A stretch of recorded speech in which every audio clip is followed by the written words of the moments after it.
Welcome to బుల్లి Chowdary blogs. సీతాఫలం season వచ్చేసిందండి. సో వర్షాకాలం ముగిసిన తర్వాత మనకి సీతాఫలం కాయలు అనేది వస్తాయండి. సో ఇవి అక్టోబర్ నుంచి డిసెంబర్ వరకు వస్తాయి. సో సీతాఫలం అనేది మన ఆరోగ్యానికి చాలా మంచిదండి. సో మేము దారిలో వెళ్తూ ఉంటే మాకు సీతాఫలాలు కనిపించాయండి. సో అందుకని సీతాఫలం తీసుకుందాము అని చెప్పి అనుకున్నాము. సో ఇక్కడున్న వాళ్ళంతా తాండూరు దగ్గర నుంచి వస్తారంట అండి. సో అక్కడ ఉన్న అడవులలో వీళ్ళు సీతాఫలాలన్నీ ఏరుకొని బండిలో పెట్టుకొని ఇక్కడికి తీసుకొని వచ్చి ఇక్కడ అమ్ముతారంటండి.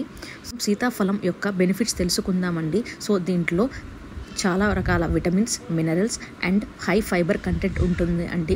విటమిన్స్ దగ్గరికి వస్తే vitamin C, vitamin A and then vitamin B6, B9 and B3 ఉంటుందండి. అలాగే high level of magnesium and high level of iron కూడా ఉంటుంది.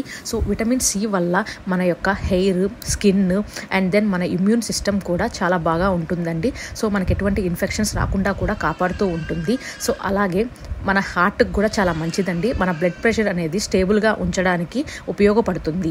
అండ్ ఐ యొక్క హెల్త్ను కూడా మెయింటైన్ చేస్తుంది అండి విటమిన్ ఏ వల్ల.